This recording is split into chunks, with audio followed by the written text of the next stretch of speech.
반갑습니다.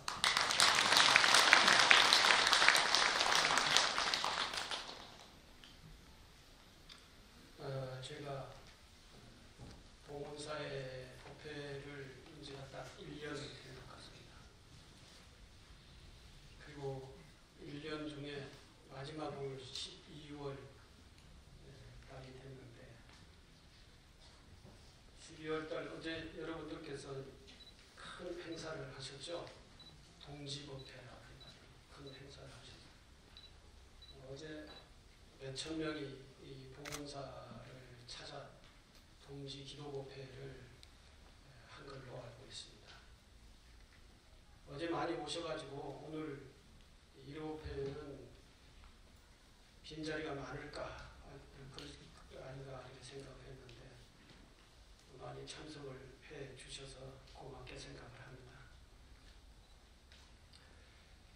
동지 하면은 어제 법회 속에서 본문을 했으리라고 생각을 합니다만은 동지는 어둠을 밝히고 지혜 광명으로 바꿀 전환을 하는 그런 날이죠. 해안의 제일 남쪽 해기선에 이렇게 뜨고 지고 하다가 어제부로 시작을 해서 밤이 가장 길든 그런 동지 섣달이 이제는 어제부로 해서 이제 차차 낮이 길어지는 광명이 많아지고 어두움이 적어지는 그러한 기점입니다. 전환의 기점입니다. 그래서 우리 선조들은 어둠, 음기라고 그랬죠. 어둠, 음기가 이제 차차 적어지고 밝음, 지혜 광명, 양기가 차차 많아지는 그런 전환점이다라고 해서 그 날을 이제 새해다 그랬죠. 아세라 해가지고 작은 설이다라고 그랬습니다. 그리고 이 동지 날이 바로 크리스마스와 관계가 있습니다. 직접적인 관계가 있습니다. 요즘은 그 유튜브나 인터넷을 통해서 이제 모르는 정보가 없이 다 공개되기 때문에 여러분도 잘 아시겠습니다만은 예수님 탄생하는 날이 지금 여러분들 전부 다 크리스마스 날 12월 25일이라고 그렇게 딱 인식을 하고 있잖아요. 근데 사실 예수님이 언제 탄생한지 모릅니다. 아무도 모릅니다. 역사적으로 기록되어 있지도 않기 때문에. 그런데 그러면 왜 25일날, 12월 25일날을 크리스마스 예수님 탄생한 날로 정해져 있느냐. 그것은 이 동지하고 매우 관계가 깊습니다.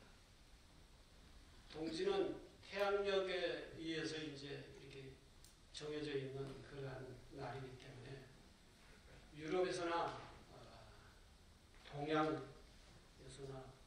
굉장히 중요한 날로 이제 이렇게 인식을 하고 있어요. 그래서 예수님 탄생한 날이 모르니까 예수님 탄생한 날을 언제로 할까 이제 서양 사람들이 생각을 하다가 1년 12달 중에 제일 좋은 날 하자 이렇게 결정을 한 거예요. 그 제일 좋은 날이 언제냐? 그러니까 새로운 시작되는 날. 음기가 적어지고 양기가 서로 많아지는 그런 시작된 날이 동짓날이라는 거죠. 그래서 그 동짓날은 전통적으로 동양이나 서양이나 이렇게 정해져 가지고 그 행사하는 그런 것들이 많기 때문에 동짓날을 예수님이 탄생한 날로 정하기는 좀 그렇다. 일반적으로 모든 민족들이 동지를 굉장히 중요한 날로 돼 있는데 이 날을 뭐 갑자기 예수님 탄생한 날로 잡자니 조금 염치가 없고 그래서 동지 며칠 후 21일이 동지면은 23, 24, 25, 3일 후에 예수님 탄생한 날로 잡자.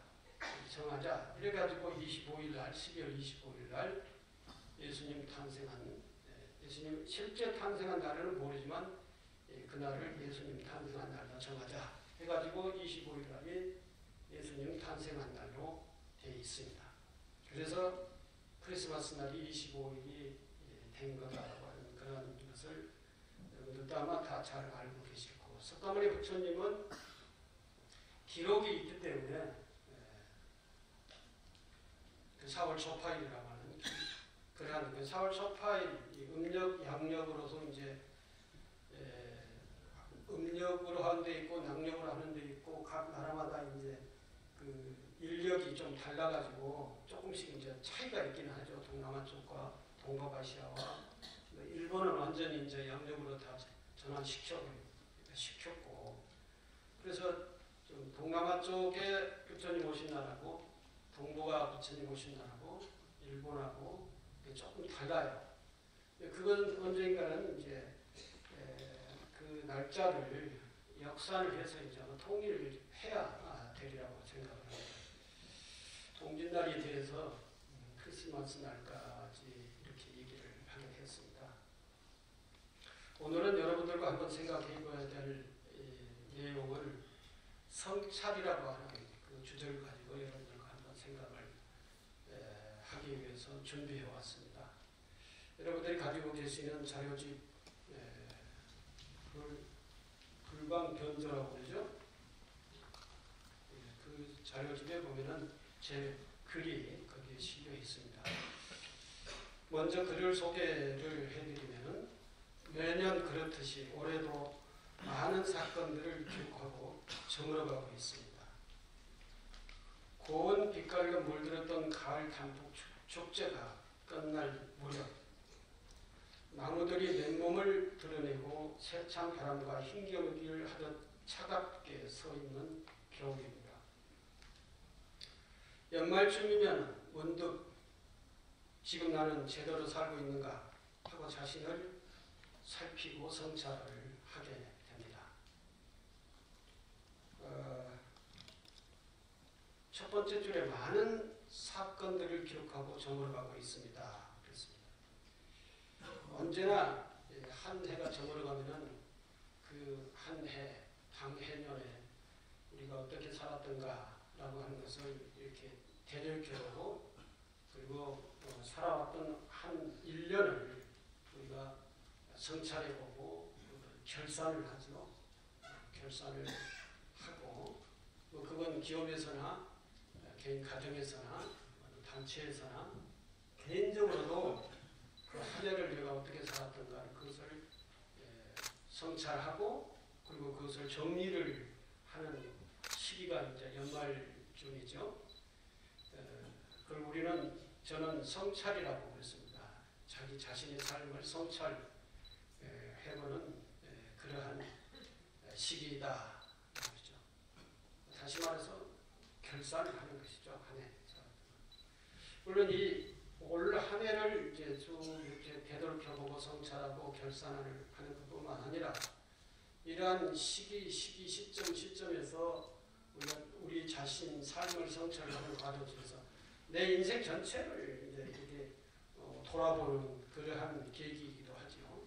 내가 태어나서 지금까지 살아왔던 이 전체를 내가 어떻게 살았던가라고 하는 것을 되돌이켜보고 성찰을 하고, 그거 지금 이 시점에서 내가 잘 가고 있는가, 잘 살고 있는가, 이런 것들을 이제 성찰해 볼 것입니다. 사실 올해 많은 사건들을 기록하고 저물어가고 있다. 많은 사건들이 사회적으로 보면은 세계적으로 볼 수 있고, 우리 국내적으로 볼 수 있고, 또 우리 종단적으로 바라볼 수 있고, 내 개인적으로 올 한 해를 이제 돌이켜 볼 수가 있죠. 세계적으로는 그만두고라도 우리 국가 사회적으로 바라보면 올해가 굉장히 중요한 그런 일들이 진행됐다는 것입니다. 그리고 굉장히 안타까운 그런 일들도 진행되고 있다. 그게 이제 정리해 보면은 올 초부터 동계올림픽을 기점으로 해서 세계적인 동계올림픽을 성공적으로 치루었고, 세계적으로 치르는 그 올림픽에 의해서 우리 국위선양을 한 그런 해 있습니다. 그 동계올림픽과 더불어서 남북 문제가 이제 굉장히 평화 무드로 이제 전환하는 그러한 계기가 됐었죠.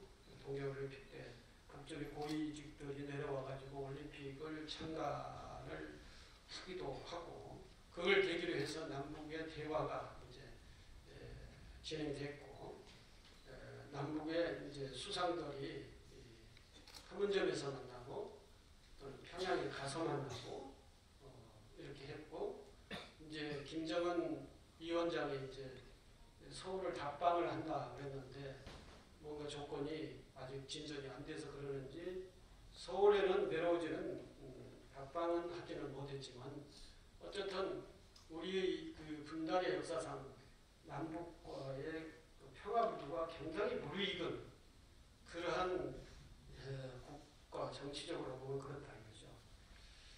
이제 남북 관계 문제에 있어서는 이렇게 굉장히 희망적인 쪽으로 많이 진행됐지만 뭐 철도도 이제 오늘인가요? 내일인가 이거 공사 착공을 하게 되고 철도가 여기 동해안, 서해안 쪽으로 해서 이제 만주 쪽으로 우리 숨통이 철로가 터지게 되면은 이제는 바다 배로 물동량을 이렇게 옮기는 게 아니라 이제 철로를 활용을 해서 또 물류비가 적게 들어가면서 저 시베리아 철도를 이용을 하고 이렇게 해서 이제 유럽까지 이제 우리가 수출을 하는 수출 물량들을 이렇게 옮길 수도 있고 또 러시아의 천연가스 라인을 우리 한반도에 연결시켜 가지고 에너지를 안정적으로 확보할 수 있는 그러한 일도 생길 수가 있습니다. 그렇게 되면은 우리 국가적으로는 굉장히 안정적이죠. 국방과 무력과 에너지 확보가 완전히 되고 그리고 남북의 교류가 자유스럽게 되게 되면은 우리의 그 실직의 문제 이런 부분들도 젊은이의 실직의 문제도 북쪽으로 이제 터지게 돼서 일거리가 많이 생기게 되고 우리 남쪽에 허리가 달려 있는 상태에서 어쩔 수 없었던 그런 많은 문제들이 해소될 수 있는 그러한 상황으로 이제 전개된다. 그런 측면에서 남북 문제는 매우 중요하다라고 이렇게 얘기할 수 있습니다. 그러나 국가 사회적으로 보면 정치, 이 국회 이 보면은 너무나 답답한 그런 것이 많습니다. 각자의 입장에서 생각을 하고 국가 사회 발전을 위해서 서로가 합의하고 그런 일들은 별로 없는 정치 발전에 별로 큰 도움이 되지 않는 그런 상황들이 진행을 하고 있고 더불어서 경제라고 하는 부분들이 계속 발전돼 나가고 확대돼 나가는 것이 아니라 이것이 축소돼 나가면서 발전되지 않는 그런 상태에서 많은 사람들이 구직난에 부딪히는 그러한 한 해가 아니었는가 그렇게 생각을 합니다. 그리고 우리 종단적으로 보면은 다들 안타까운 한 해가 아니었었나 그렇게 생각을 합니다. 특히 올 1년 내내 작년부터 올 1년 내내 제가자들이나 또는 스님들 일부가 종단을 향해서 비판하는 비판이 아니라 해종 행위를 하는 그러한 행위들이 1년 내내 이렇게 진행이 됐습니다. 그러다 보니 우리 불교, 종교 중에서도 불교라고 하는 종교가 이 사회적 이미지가 땅에 떨어지게 되고 오히려 그런 불교의 이미지에 의해서의 새로운 젊은 사람들이 불교의 접근과 불교에 유입되지 못하는 오히려 내부에 있는 젊은 사람들도 불교를 이탈해 나가는 그러한 상황들이 굉장히 이제 많아졌다라고 하는 것입니다. 소위 말해서 자기네들도 이 불교 내에서 살면서 불교의 밥그릇을 다 깨버리는 이런 현상들을 많이 진행되어 있는데 당연스럽게도 새로운 총무원장이 탄생됨으로 인해 가지고 그것은 일단 조금 조용해졌는데 역시 그러한 그 해종 행위의 그 요소는 아직까지 말끔히 포인트가 때까지 뽑히지 않는 그런 상태이기 때문에 불안한 그러한 상태라고 생각을 합니다. 불교는 정말로 지금 현재는 위기의 상황이다라고 할 수 있죠. 봉은사는 전혀 그런 것이 없죠. 봉은사는 가면 갈수록 이렇게 발전돼 나가고 확대돼 나가고 봉은사가 좋아지는 그런 상황으로 전개되겠지만 여타의 이 중소사찰 같은 경우는 종단의 그런 해종 행위에 의해서 신도들이 굉장히 줄고 있습니다. 제가 있는 광명시 금강경사만 해도 불교 이미지가 너무 추락돼가지고 관공서에서도 이제 별로 그렇게 신경을 안 써요. 이런 부분에 있어서는 명확하게 올 새해는 종식돼야 되지 않겠는가 그런 생각을 합니다. 매우 안타까운 한 해가 아니었나 그렇게 봅니다. 그리고 개인적으로는 우리 각자의 개인적으로는 입장에 따라서 사람들이 다 다르기도 하지만 대체적으로 젊은 사람들이 직장 일거리를 구하지 못하죠. 구직난에 이르렀다는 것입니다. 국가에서는 직장 일거리를 많이 만들려고 예산 편성도 확대해서 하고 여러 가지 노력을 많이 하지만 지금 사회 구조적으로 이게 난맥 상태에 빠져 있기 때문에 개인적으로 이 일거리를 직장을 가지고 있던 사람들도 이제 실직을 많이 하게 되고 자영업자가 많이 이제 폐업을 하게 되고 그리고 구직을 하려면은 옛날보다도 더 훨씬 그 수준이 다운돼 가지고 직장을 구하지 않으면 안 되고 이런 상태가 있습니다.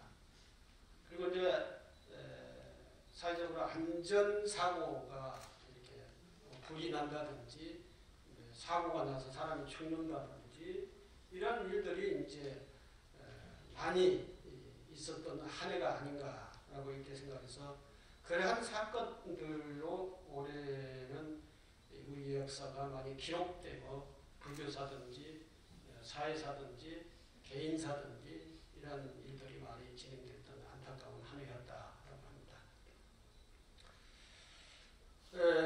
성찰의 시간인 것입니다. 이러한 일들이 많이 있었지만 우리 삶이 어떻게 진행됐는지 우리 삶 자체를 한번 1년을 또는 일생을 성찰을 해봐야 되는 그러한 시기다라고 합니다. 성찰이 시간인 것입니다. 성찰. 그것은 낯선 곳을 여행하다가 여기가 어디쯤일까? 목적지를 향해서 내가 제대로 가고 있는 것일까? 하고 지도를 살펴보는 일과 같은 것이 성찰이라고 하는 것입니다. 부처님께서는 우리의 삶의 속성이 변화의 연속, 무상이라고 그러죠. 변화의 연속이라고 말씀하셨습니다. 그 속에서 흔들리지 않고 살기 위해서는 그때그때 자신이 처한 상황을 직시할 수 있어야 합니다. 내 삶의 현상을 정확하게 꿰뚫어 볼 수 있어야 된다는 것이죠. 그래야 그 자리가 자신의 삶이 중심이 되는 것입니다. 그런데 우리 삶은 세상의 오탁, 악세라고 하죠. 오탁의 흐름에 휘몰아가고 있습니다. 허위, 허역, 위선, 탐욕 따위들로 겉돌고 있습니다. 자신의 삶과 솔직하게 마주하는 성찰은 낯설고 서툽니다. 우리의 삶을 되돌아보고 현실 상황을 정확하게 지혜로서의 통찰해보는 그러한 시선은 너무나도 익숙하지 않다는 것입니다. 서툰다는 것입니다.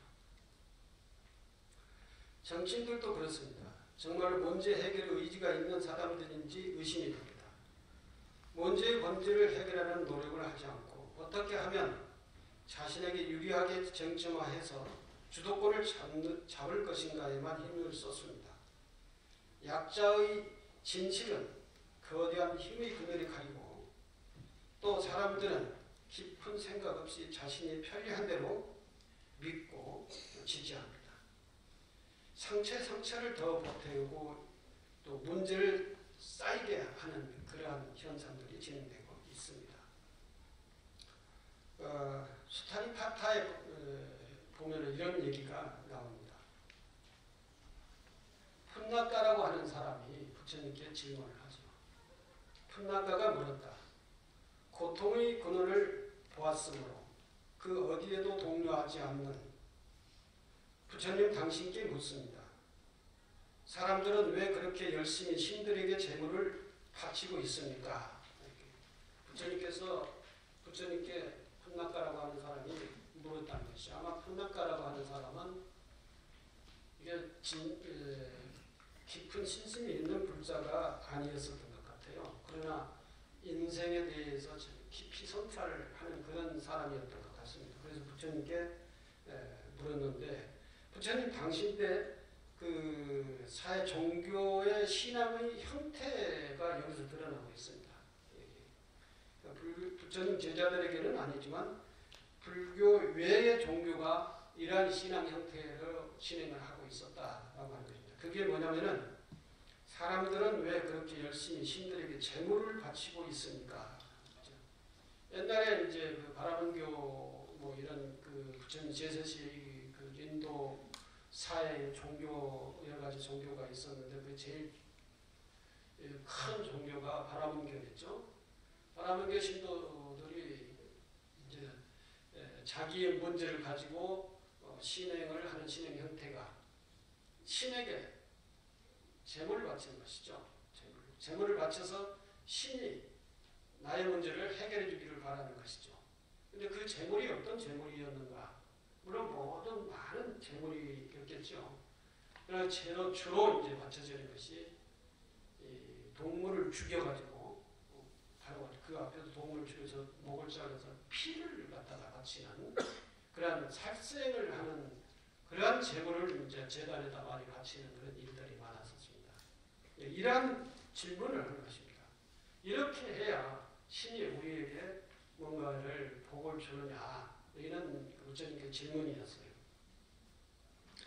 부처님께서 대답을 하십니다. 풋낙가여, 사람들이 신에게 재물을 바치는 것은 다름이 아니라 늙은 뒤에도 지금 젊음과 같은 생존 상태를 희망하고 있기 때문이다. 늙고 쇠약해지는 것을 두려워하고 있기 때문이다.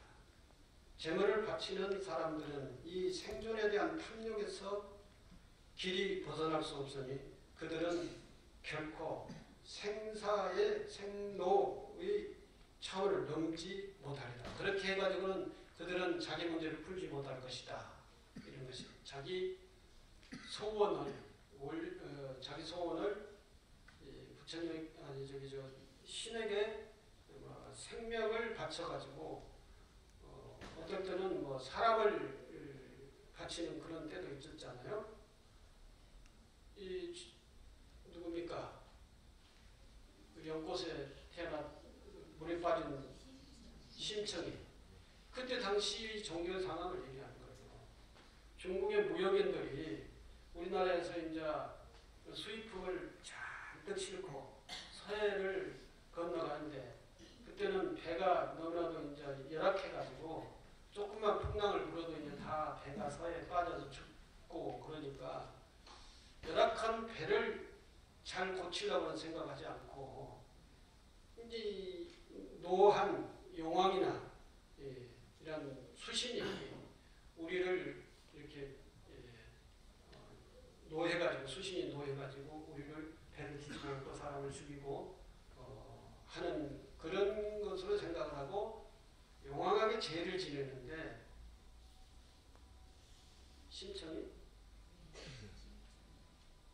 심청이를 제물로 바치는 거 아니에요?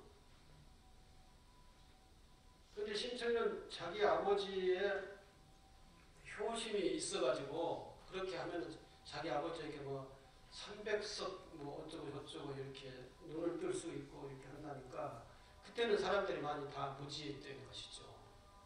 자기 목숨 바치면 자기 아버지 눈을 뜰 수 있고 자기 아버지가 눈을 뜨면은 이 인생 살아나가는 데 있어서 밝게 살아나갈 수 있다라고 하는 것을 그걸 믿고 자기 목숨을 바치는 아닙니까?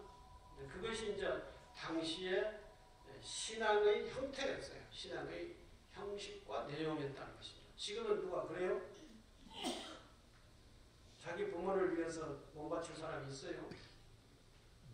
몸 바치는 행위는 같이 살라고도 하지 않는데 같이 안 사는 것도 그렇지만 아예 그냥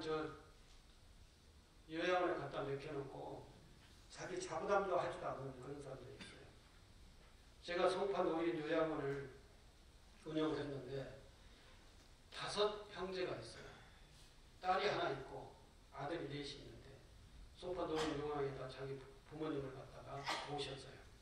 제가 언제 얘기를 했던 것 같은데. 근데 한 달에 자부담이 50만 원이에요. 그리고 이제 요양 급여가 나와가지고 한 150만 원 중에 이 보험회사에서 100만 원 주고 이 자부담이 50만 원이에요. 한 달에 자기 부모님 갖다 모셔놓으면 이 50만 원을 5형제가 안 내는 거예요. 안 내고 이 사람한테 가 전화하면은 나는 딸이니까 출가 A입니다. 그래서 오빠들한테 전화해라. 그 오빠들한테 전화하면은 안 받아요. 그리고 누구한테 전화하면 나는 장남이 아니다. 그러니까 형한테 전화해라. 형은 안 받고. 그래서 나중에는 이제 쫓아갔어요. 집으로. 약 거의 1,000만 원이 밀렸어요. 그래서 할 수 없이 이제 그걸 고발을 하면은 나중에 이제 다 받을 수 있는데 고발을 할 수가 없고 그냥 좋은 말을 해서 받으라고 합니다. 안 되는 거예요. 그리고 자기들은 저 자가용 타고 다녀요. 찾아가 보니까. 그게 무슨 심보예요, 그게. 한 사람이 10만 원씩만 어울려서 내도 부모님을 모실 수 있잖아요. 근데 우리 요양원에만 계속 그 적자를 내고 이렇게 하고 맨날 그렇게 전화를 해도 피해만 다니지. 피해 다니면서 신경 쓰는 그 스트레스가 차라리 돈 10만 원 내는 게 나을 것 같은데 그렇게 안 나더라고요. 사람 참 부모님이 낳아서 길러서 교육시켜서 시켰을 건데 막상 부모님이 거동이 불편하고 어려우니까 자식들은 다 자기 삶이 바쁘고 자기 삶이 중요하고 부모님에 대해서는 별 신경 안 쓰고 이렇게 가버리는 이런 세태가 됐어요. 이것도 성찰해야 됩니다. 이것도 참여해야 됩니다. 이 시점에서 이런 것들을 하자라고 하는 것이 이제 성찰이라는 것이죠.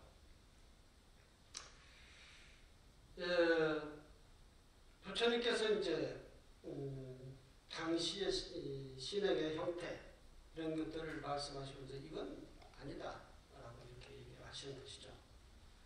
그리고 부처님께서는 뭘 제시했느냐? 훗나가가 다시 물었습니다. 친절하신 분이시여 이 세상에서 탄생과 늙음의 차원을 저 멀리 넘어갈 수 있는 사람은 누구입니까? 그러면은 그 생로병사를 넘어갈 수 있는, 극복할 수 있고 해탈을 할 수 있는 사람은 누구입니까? 아니 물으니까 부처님께서 대답하기를 훗나가야 이 세상의 모든 것을 잘 통찰해 보고 어떤 것에서나 또 전혀 흔들리지 않는 사람, 욕망의 연기가 없어 편안한 사람, 고뇌 없고 헛된 바람도 없는 사람, 이런 사람이 탄생과 늙음의 차원을 넘어서는 것이다. 이렇게 생로병사의 고통을 넘어가는 사람, 극복하는 사람이다라고 이렇게 얘기를 했어요. 여기서 내가 조금 어려운 얘기를 좀 해야 될 것 같은데, 여러분들 불교 교리를 얘기하면 어렵다고 생각해서 불교에서는 모든 존재는 연기법에 의해서 탄생하고 존재하고 소멸해 간다. 그래서 생성소멸 이렇게 가요. 우리도 이 세상 태어날 때 이게 이제 진리를 통찰해 보는 거예요. 지혜를 닦는 방식이라는 거죠. 그래서 연기, 무아, 공, 무상 이걸 알아야 되는 거예요. 이게 이제 따로따로 얘기하지만 하나예요. 우리는 어떻게 태어났느냐? 우리 조상이 있기 때문에 태어난 거예요. 조상이 없었으면 우리 부모님 없었을 거 아니에요. 부모에 의해서 태어났어요. 부모도 편부모가 있으면 안 되죠. 어머니가 있어야 되고 아버지가 있어야 되는 거죠. 아버지 뒤에서는 할아버지 할머니가 있었어요. 그 위에는 그 위에를 뭐라고 그러죠? 고조라고 그러나요? 네, 증조라고 그러죠. 증조 할아버지 할머니가 있었어야 되는 것이고, 그래서 나의 생명과의 직접적으로 간접적으로 관계되어 있는 우리 조상의 수직적으로 우리 관계를 보면은 부모, 할아버지 할머니, 증조, 고조 할아버지 할머니가 있어야 돼요. 고조 할아버지 할머니가 없었으면은 나는 이 세상에 이렇게 태어날 수가 없었어요.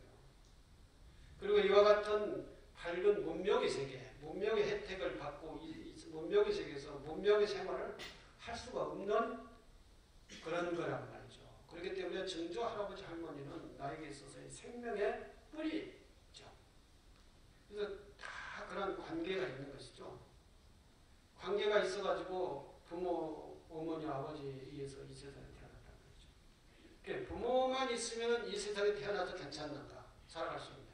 그렇지가 않아요. 부모가 이 세상에 낳았다 하더라도 이 세상에 내 생명이라는 존재가 살아나가려면 뭐가 있어야 돼요?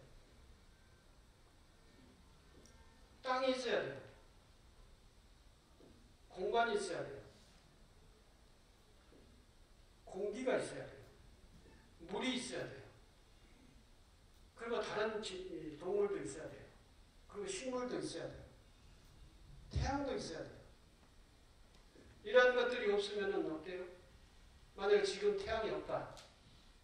그러면 식물이 살 수 있어요? 생명이? 안 되는 것이죠. 이 자연의 여러 가지 요소 중에 한 가지만 없어도 나는 이 세상에 살 수가 없는 거예요.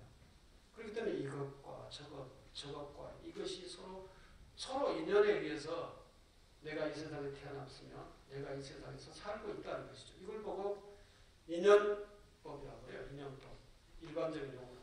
불교 용어로 얘기하면 연기법이라고 그러는 것이죠. 연기법에 의해서 태어났고 연기의 관계에 의해서 내가 이 세상에 살아가고 있어요. 그렇기 때문에 모든 존재, 생명은 나와의 같은 동일 생명인 것이죠. 하나의 생명. 이 하나의 생명이고 그렇기 때문에 자비라고 하는 것을 모든 존재들에게 자비행을 해야 되는 거예요. 내 생명이기 때문에. 지금 저 광화문에서 지금 피켓 들고 있는 피켓의 내용이 뭔지 아시죠? 누구죠? 죽은 사람.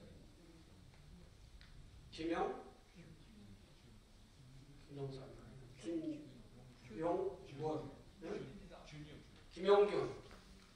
그 벨트에 의해서 죽은 사람 김용균이죠.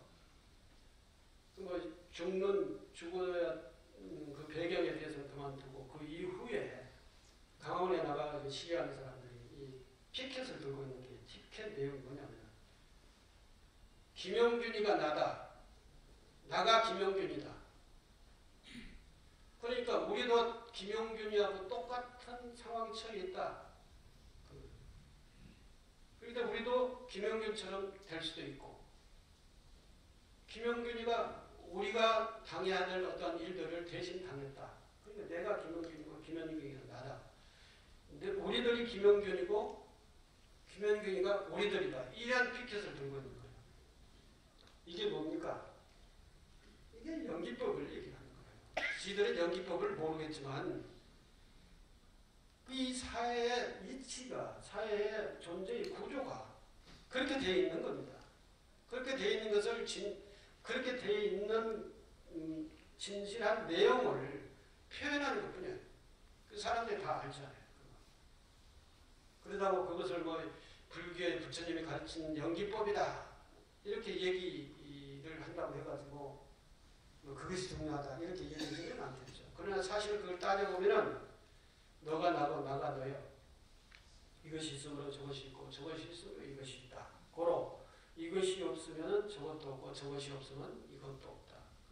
네가 있으면 내가 있고 내가 있으면 네가 있다. 그리고 너와 나와는 동일 생명이다. 하나의 생명이다. 식물이 있어야 동물이 살 수 있고 네? 동물이 없으면은 식물이 없으면 동물도 살 수 없어요. 동물도 한 종만 엄청나게 많아지고 다른 종이 다 없어지면은 또 멸종 다 죽는 거예요. 이 세상에 사자만 엄청나게 많고 다른 그러면 사자가 먹을거리가 있는 다른 먹이 사슬이 없다면 사자가 살 수 있어요? 살 수 없죠. 그건 마찬가지인 거예요. 다 다른 생명들은 그것이 아무리 미생물이라 하더라도 나의 생명과 같은 동료 생명이에요. 이게 연기법이에요. 그런데 연기법에 의해서 태어났고 연기법에 의해서 살아나가는 나라고 하는 존재도 무하다. 연기법이기 때문에 무하예요. 나라고 하는 그 실체, 영원 불멸한 그 실체가 있느냐? 없다는 것이죠. 그것이 무하라는 거예요. 왜?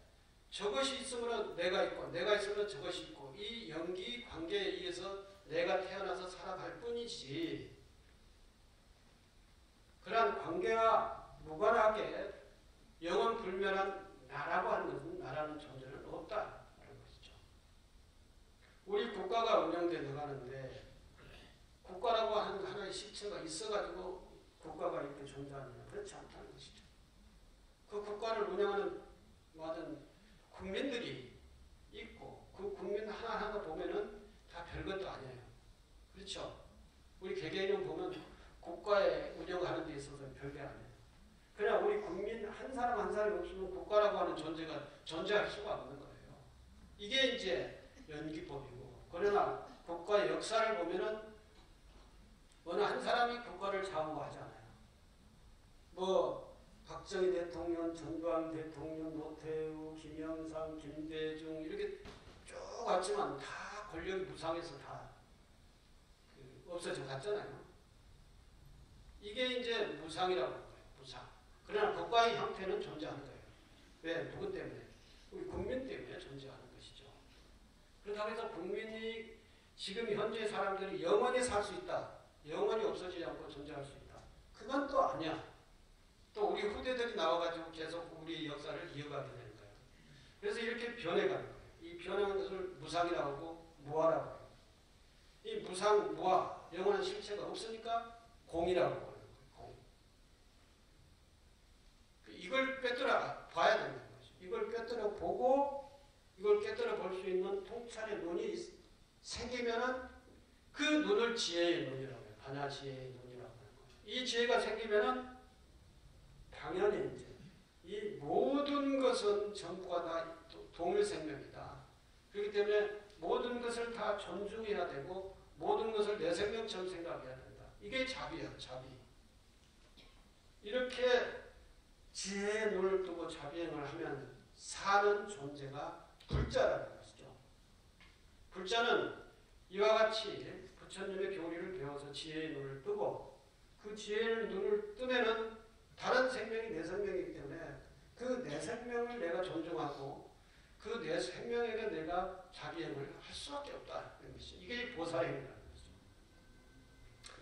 이게 이제 불자의 삶인 것이죠. 이러한 눈을 떠서 이 우리 현실 세계를 우리 삶의 우리 존재들을 성찰할 줄 아는 이렇게 관찰하고 꿰뚫어보는 그런 눈이 생기게 되면은 이제 인생의 삶을 어떻게 살 것인가, 어느 방향으로 갈 것인가, 어떻게 사는 것이 인생의 정말로 올바른 삶이고 보람된 삶이 될 것인가라고 하는 이러한 삶의 문제들이 해결이 된다는 것이죠. 그 해결의 방법은 우리 고통의 근원을 우리 이 시점에서 자신의 인생을 성찰해 보아야 합니다. 고통의 근원을 알아야 거기서 벗어나고 세상을 통찰해야 흔들리지 않는다고 말씀하십니다. 성찰을 통한 자각, 문제 해결의 실마리가 거기서 있는 것이기 때문입니다. 그런데 지금 우리는 늙고 쇠약해지는 것이 두려워서 신에게 빌어서 해결해 보려는 옛 사람들처럼 살고 있는 것은 아닐까요? 그렇죠? 옛날 2600년 전 부처님 제세시에 사람들이 종교를 믿었던 그 종교의 신앙의 형태를 지금도 가지고 있는 거예요. 지금도. 우리가 열심히 공부를 하고 수행을 하고 기도를 해서 지혜의 눈을 떠서 문제를 바라보고 문제 해결을 하려고는 안 하고 그런 것은 게을리하고 무조건 부처님한테 가서 달라고 빌는 거 있죠. 무조건 부처님한테 가서 달라고 빌는 거예요. 이게 이제 옛날에 부처님 제세 시에 신들한테 생명을 바치고 뭘 하고 다 이렇게 해가지고 자기 문제를 풀려고 하는 그 신앙의 형태나 지금의 우리 기복적인 신앙의 형태나 뭐가 다르냐는 거죠.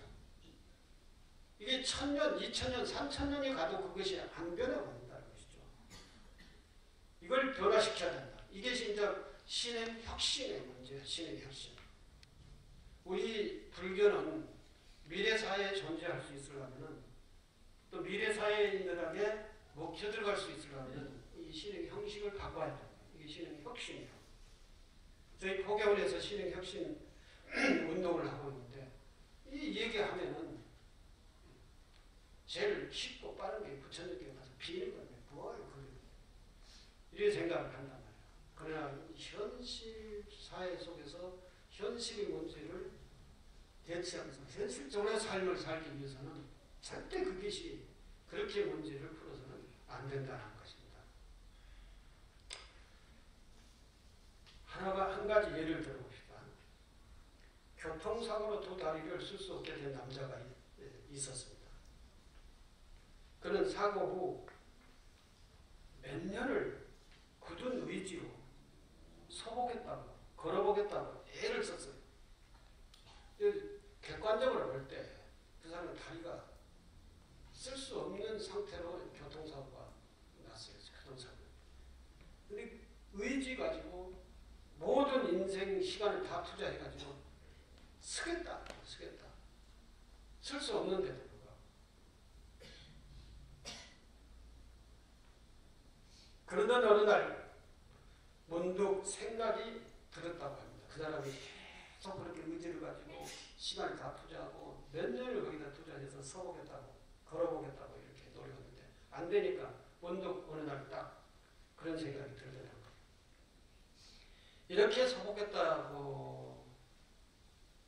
이렇게 서보겠다고 의지로 연습만으로 내 인생을 다 허비할 수 없고 버릴 수 없다는 생각이 들었다는 거예요. 다 분명히 내가 살아나가는 방법은 따로 있을 것이다. 다른 것도 있을 것이다. 그래서 그 남자는 불편한 두 다리를 받아들이기로 했다. 내 다리는 쓸 수 없다. 일어설 수 없다라고 하는 것을 인정하고 그걸 받아들이고 휠체어를 타기로 했어요. 휠체어를 일어서서 걸을 수 없으니까 이제 움직이려면 휠체어가 필요하잖아요. 휠체어를 타기로 했어요. 그 전에 휠체어 가져오면 내가 왜 휠체어를 타야 돼? 난 서서 걸을 거야.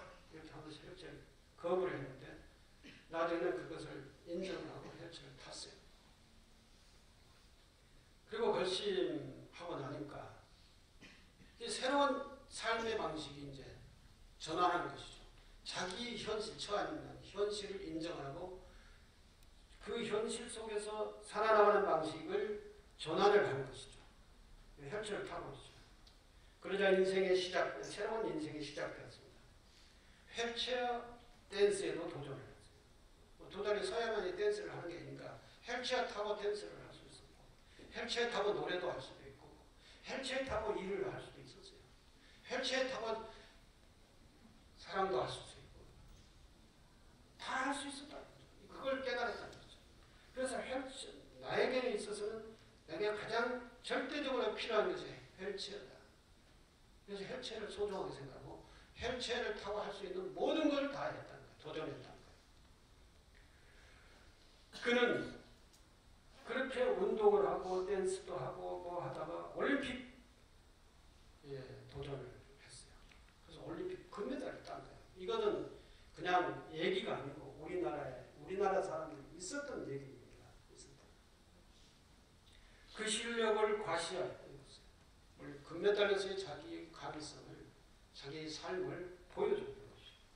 그 인생은 현실을 받딛고 서서 꿈을 향해 노력해가는 데 있다라는 것입니다. 그러니까 우리가 부처님 가르침을 배우지 않고 다른 방식으로 인생을 문제를 해결하려면 안 된다. 그것입니다. 배워라. 배워라. 또 한 가지 얘기가 있는데 시간이 다 됐나?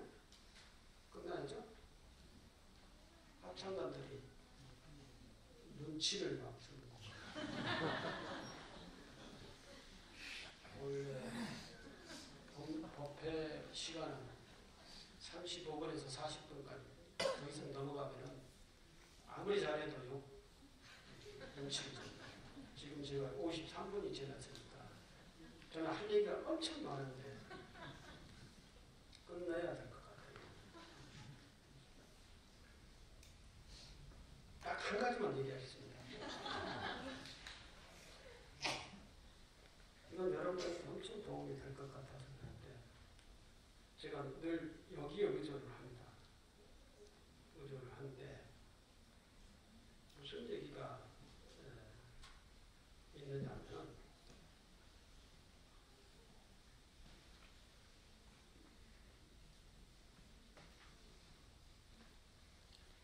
여러분들이 얼마나 행복하다라고 하는 것을 좀 느꼈으면 좋겠어서 이런 얘기를 말씀드립니다. 제 자녀의 이거 아마 그 유튜브에서나 인터넷에서 여러분들도 봤을 수도 있어요. 제 자녀의 운동화도 사줄 수 없을 만큼 경제적으로 어려움을 겪고 있는 한 남자가 있었습니다. 남자 얘기입니다. 그는 중고 세탁기를 판다는 광고를 보고 판다라고 하는 집을 찾아갔습니다.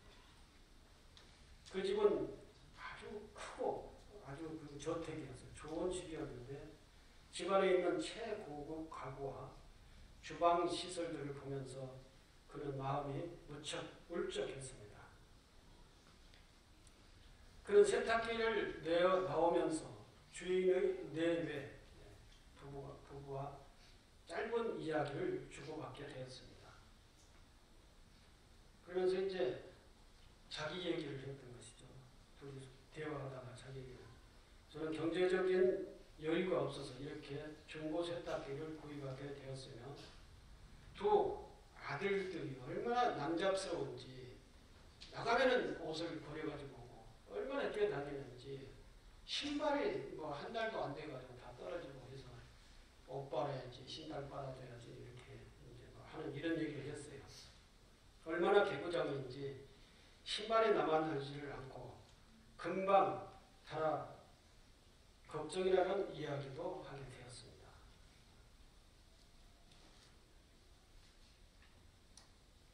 그러자 갑자기 주인집 부인이 고개를 숙이면서 방 안으로 들어가 버렸습니다. 순간 그는 자신이 무슨 잘못을 하지 않았나 몹시 당황했고 그때 그 부인의 남편이 이제 주인집 남편이 얘기한 것이죠. 우리에게는 딸 하나가 있죠. 그런데 딸은 이 세상에 태어나 12년이 돼서 지금 12살이라는 거죠. 근데 지금까지 단 한 발짝도 걸어본 적이 없습니다. 그 장애인으로 태어났는 거죠. 한 발짝도 걸어본 적이 없어요. 신발 한 번 신어본 적도 없다는 거죠. 그러다 보니 당신의 아이들에 대한 이야기를 듣다가 제 아내가 저렇게 슬픔에 못 이겨 울고 있네요. 이 사람은 그 가난한 사람은 자기 아이들이 너무나도 남잡스러워가지고 밖에 나가면 옷 버리고 신발이 사주고 한 달도 못 가고 막 이 불만인 거예요. 그 불만을 얘기했는데 그 불만이 그 부인에게는 주인집 부인에게는 너무나도 부러운 거예요. 우리의 12살 먹은 딸이 그렇게 해봤으면 원이 없겠는데 저 집은 저것이 불만이고 우리는 저렇게 하지 못해서 너무나도 부럽다. 슬프다. 이런 얘기인 것이죠. 집에 돌아온 그는 현관에 누워있는 아이들이 낡은 운동화를 무끄러미 한참 동안 바라보았습니다. 그리고는 그 자리에 주저앉아 무릎을 꿇고 자신이 불평했던 것에 대해 참회를 했습니다. 아이들이 건강에 대한 감사의 기도를 드렸습니다. 그게 자기의 행복이라는 걸 모르는 거예요. 그게 자기 불만이라고만 생각을 했지. 다른 사람들과 비교를 해보면 우리 아들이 얼마나 건강하고 얼마나 정말 잘 자라는지 걱정 없이 잘 자라는지 그것에 대한 고마움을 몰랐던 것이죠. 늘 불평했고 저 새끼들 뭐 했겠잖아요. 욕은 있는 욕은 다 했을 거 아니에요. 그것이 행복이라는 걸 몰랐다는 것입니다. 달팽이는 빨리 달리는 노루를 부러워하지 않습니다. 바다에서 느긋하게 유영하는 해파리는 하늘에서 빠르게 비상하는 종달새의 날갯짓에 신경을 쓰지 않습니다. 근데 우리는 달팽이가 노루를 부러워하고 해파리가 저 날아다니는 종달새를 그렇게 부러워하면서 내 인생은, 내 팔자는 왜 이럴까 이렇게 생각을 한다는 겁니다. 행복은 먼 곳에 있지도 않고 미래에 있지도 않고 돈으로 살 수도 있는 것도 아니고 훔쳐올 수도 있는 것도 아니며 다만 내 마음속에 있습니다.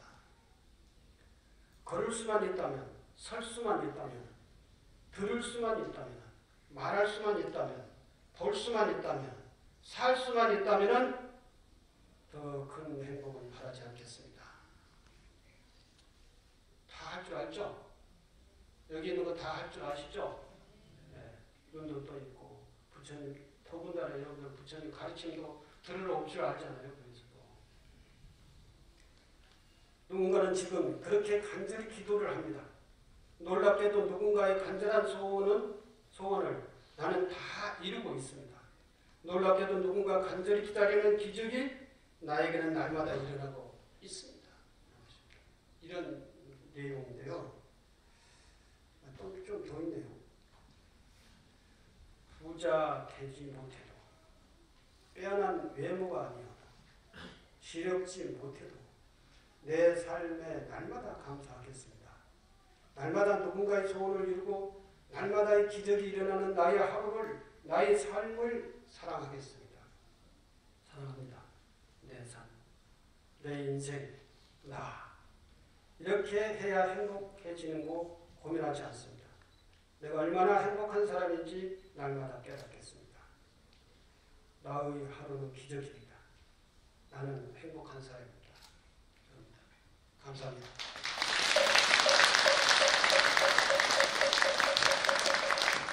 귀한 공부해 주신 스님께 다시 한번 감사의 큰 박수 부탁드립니다.